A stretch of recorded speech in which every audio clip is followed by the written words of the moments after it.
유교가 강했던 조선 중기와 말기 한국 불교는 탄압을 심하게 받았고 절은 산속으로 스님은 천민 취급을 받았다고 한다.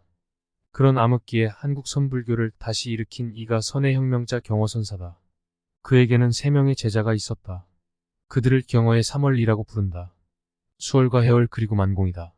수월은 북간도에서, 해월은 남녀 땅에서, 만공은 중간 지점인 예산 수덕사에서 불법을 펼쳤다.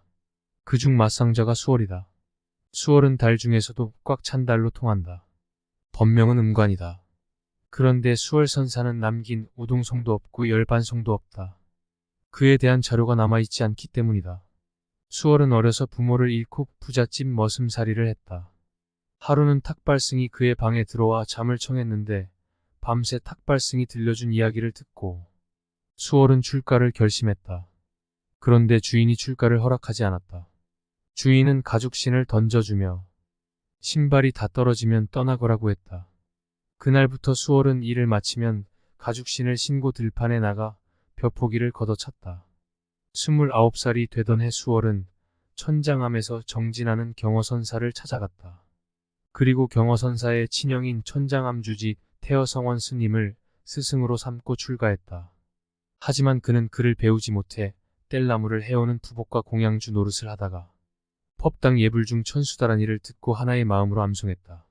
성원 스님이 밖에서 이를 보고 돌아오는 길에 물레방앗간 앞을 지나고 있었다. 물레방아에 물이 세차게 떨어지고 있는데 방앗공이의 소리가 들리지 않아 자세히 보니 수월이 방앗통 속에 머리를 박은 채 자고 있었다. 깜짝 놀라 재빨리 수월을 끌어내자마자 방앗공이가 다시 방아를 찢기 시작하는 신기한 일을 목격했다. 그 후 수월에게 사미개를 주었다. 어느 날 성원 스님이 불공을 들이다가 수월이 오지 않아 공양간에 가보니 밥 타는 냄새가 진동했다. 그때 수월은 천수다란이를 외우면서 계속 아궁이에 장작을 넣고 있었다. 산매에 든 것이다. 이를 본 성원 스님이 이렇게 말했다. 오늘부터 뗄감과 밥 짓지 말고 방 하나 줄 테니 마음껏 대비주 기도를 하거라. 말이 끝나자마자 수월 스님은 가만히 한 장을 가지고 와 방문 안쪽에 걸어 빛이 들어오지 못하게 해놓은 뒤 밤낮으로 대비주를 독송했다. 수월 스님은 일주일 뒤 문 밖으로 나와 이렇게 외쳤다. 잠을 쫓아냈습니다. 그리고 춤을 추었다. 그날 밤 아랫마을 사람들은 천장암 근처에서 붉은 불기둥이 일어나 환히 밝히는 것을 목격했다고 한다. 수월 스님의 몸에서 나오는 방광이었다. 이때 수월 스님은 천수산매를 이뤄 무명을 타파하고 깨달음을 얻었다. 더불어 한번 들으면 잊어버리지 않는 불망염지를 증득하고 앓는 사람의 병을 고쳐주는 신통을 얻으셨다. 이전까지 그를 몰라 경전도 읽지 못하고 신도들의 축원을 못하셨지만 이후 어떤 경전을 놓고 뜻을 물어봐도 막힘이 없었고 수백 명의 축원자의 이름도 한번 들으면 외우셨다고 한다. 1886년 지리산 천은사 선원 상전암 토굴 우번대에서 정진할 때도 자주 방광해 지금도 그 마을 이름이 방광리라고 불린다고 한다. 수많은 방광과 이적으로 자비행적을 베푸시면서 금강산 유점사 등 여러 사찰 등에서 조실로 있으며 여러 각지를 돌아다니고 수행하면서 스승 경허선사의 발자취를 따라 여러 곳에서 보림과 교화를 펼쳤다. 일제강 점기 때 수월선사는 야인의 모습으로 러시아 국경 지역 흑룡 강성 수분하에 고려 묘지가 있는 지역에 고려사를 지어 타국 땅에서 외롭게 숨을 거둔 동포들의 애환을 달래주고 용정촌 일광산에 작은 초막을 지어 그 고개 정상에 손수 만든 집신과 주먹밥을 놓아두었다. 그 고개를 지나는 독립군을 치료하고 식량을 제공하기 위해서다. 이때 금오, 효봉, 청담 등 많은 선지식들이 찾았다. 청담 스님은 수월선사와 함께 지냈는데 수월선사는 청담 스님에게 그만 조선으로 돌아가라고 했다. 청담 스님이 마지막 절을 올리자 수월선사는 곳간에 있는 괭이를 가져오게 한 뒤 마당에 박혀있는 돌멩이를 확 쳐내고 뒤도 안 보고 들판으로 나갔다.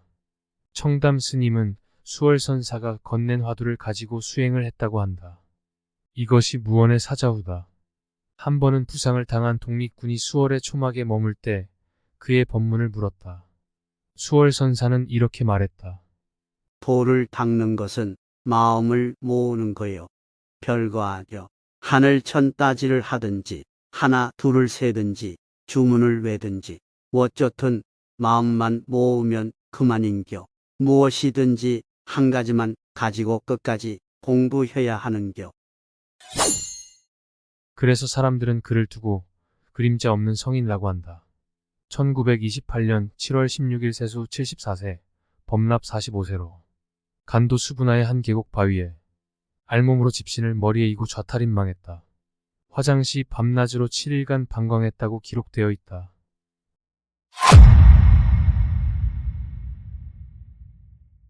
수월 선사가 환속해 서당 훈장으로 지내는 경어 선사를 찾았다. 스님, 누구요? 수월입니다. 뭐로? 수월은 대돌 위에 집신을 정성껏 삼아 올려놓고 사제로서 말없는 말로 보온한 후 스승 곁을 떠났다.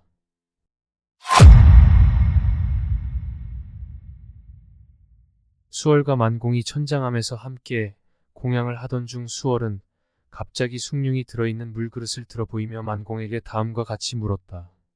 여보게 만공, 이 숭늉 그릇을 숭늉 그릇이라 하지 말고 숭늉 그릇이 아니라 하지도 말고 한마디 똑바로 일러보시오. 그러자 만공이 숭늉 그릇을 받아들고 방문을 열어 젖히고 문 밖으로 던져버렸다.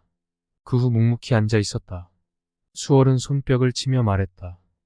참 잘하였소.